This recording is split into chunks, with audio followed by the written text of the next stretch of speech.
In the days when Israel turned away from the Lord, worshiping Baal and idols of wood and stone, God raised up a prophet, a man of courage, a man of faith. His name was Elijah. Elijah stood before King Ahab and declared, "As surely as the Lord lives, the God of Israel whom I serve, there will be neither dew nor rain in the next few years, except at my word." And with that, the heavens were sealed and a great drought fell upon the land. But the Lord provided for his prophet. God led Elijah to the Brook of Cherith, where ravens brought him bread and meat, and he drank from the brook. But as time passed, the waters dried up, and the Lord spoke to him, saying, "Go to Zarephath. A widow there will provide for you." Elijah found the widow gathering sticks. He asked for water and a piece of bread. The widow replied, "I have only a handful of flour and a little oil.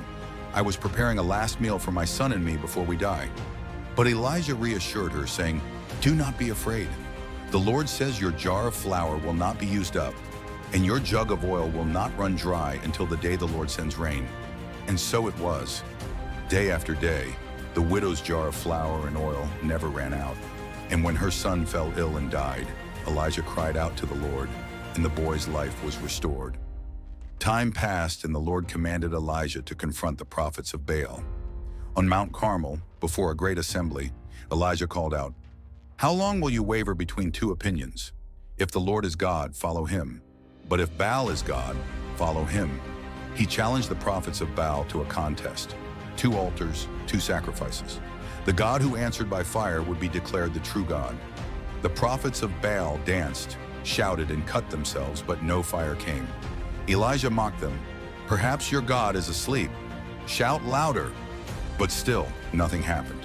Then Elijah rebuilt the altar of the Lord, dug a trench around it, and poured water over the sacrifice. He prayed, "O Lord, let it be known today that you are God in Israel. Answer me, Lord, so these people will know you are God." Suddenly fire fell from heaven, consuming the sacrifice, the altar, and even the water in the trench. The people fell to their knees, crying, "The Lord, he is God! The Lord, he is God!" Then Elijah prayed for rain. 7 times he sent his servant to look toward the sea. At last the servant reported, "A small cloud as small as a man's hand is rising from the sea." Soon the skies grew dark and heavy rain poured upon the land. But Elijah's journey was not over. Fearing Queen Jezebel's wrath, he fled into the wilderness, collapsing under a tree. "Lord, I have had enough. Take my life," he prayed.